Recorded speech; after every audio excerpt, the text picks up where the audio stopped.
அப்பதான் ராஜாங்கம் எல்லாரும் உட்காந்து நம்ம அந்த பரிகாரத்தை செஞ்சதுலேருந்து எனக்கு அந்த மாதிரியான கெட்ட கனவு எதுவுமே வரல.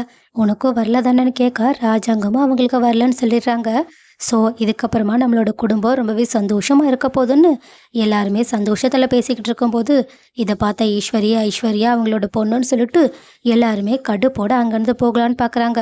ஆனால் அதுக்கு முன்னாடியே கிச்சனில் வேலை செஞ்சுக்கிட்டு இருக்க மலர் தெரியாதனமாக ஒரு கண்ணாடி பொருளை போட்டு உடைச்சிடுறாங்க. இதை பார்த்து அப்பத்தாவும் இப்போதான் நல்ல காரியம் பேசிக்கிட்டு இருந்தோம், அதுக்குள்ளே அபசகுணமாக இப்படி ஒரு வேலையை பார்த்துட்டேன்னு சொல்லிட்டு மலரை திட்டிக்கிட்டு இருக்க ராஜாங்கமும் அப்பத்தாவை சமாதானப்படுத்திக்கிட்டு இருக்காங்க.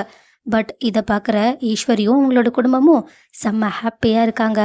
இன்னொரு பக்கம் சக்தி ஜெனியோட அப்பாவை சமாதானப்படுத்துறதுக்காக பாதிரியாரெல்லாம் கூப்பிட்டு பேசியும் பார்த்துட்டாங்க. ஆனால் அவங்க சமாதானம் ஆகிற மாதிரியே தெரியல.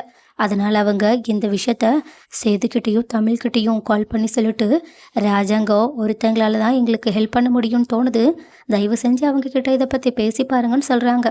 உடனே சேதுவும் நான் பார்த்துக்கிறேன்னு சொல்லிட்டு ராஜாங்கத்துக்கிட்ட இந்த விஷயத்தை பற்றி சொல்ல ராஜாங்கமும் விசாரித்து பார்த்தா அந்த பொண்ணோட அப்பா அவங்களோட எதிர்கட்சியில் ஒரு முக்கியமான ஆளுன்றது தெரிய வருது.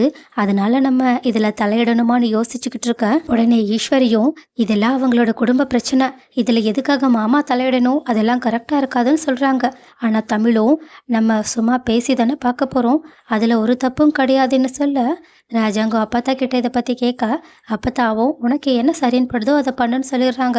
உடனே ராஜாங்கமும் சரி நான் ஒரு தடவை பேசி பார்க்குறேன்னு சொல்லிட்டு ஜென்னியோட அப்பாவுக்கு கால் பண்ணி உங்ககிட்ட கொஞ்சம் பேசணும், நேரில் பேசணும்னு சொல்லிடுறாங்க.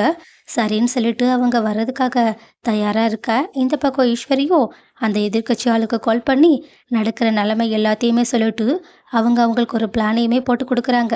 இதை கேட்டுட்டு அந்த ஆளுமே ராஜாங்கத்தை பழி வாங்கிறதுக்காக ஈஸ்வரியோட சேர்ந்து அந்த திட்டத்துக்கு சம்மதம் தெரிவிச்சது மட்டும் இல்லாமல் ஜெனியோட அப்பா கிட்டேயுமே ஏதோ சீரியஸாக பேசிக்கிட்டு இருக்காங்க. இதை கேட்டுட்டு அவங்களுமே சரி நீங்கள் என்ன சொல்கிறீங்களோ அதையே நான் பண்ணிடுறேன்னு சொல்லிக்கிட்டு இருக்காங்க. ஸோ இப்போது ஈஸ்வரி மறுபடியுமே திட்டம் போட்டு தமிழையும் கஷ்டப்படுத்துறதுக்காக ஒரு சதி திட்டத்தை தீட்டிட்டாங்க. இந்த சதி திட்டத்துலேருந்து எப்படி தான் தமிழ் வெளியே வர போகிறாங்க, அப்படி இல்லைன்னா அப்பத்தாவோட கனவுல வந்த மாதிரி இந்த பிரச்சனையோட ஆரம்ப புள்ளியா இதுதான் இருக்க போதா என்ன, அடுத்து என்ன நடக்க போகுதுன்னு நீங்கள் நினைக்கிறீங்கன்றத கமெண்ட்டில் சொல்லுங்கள்.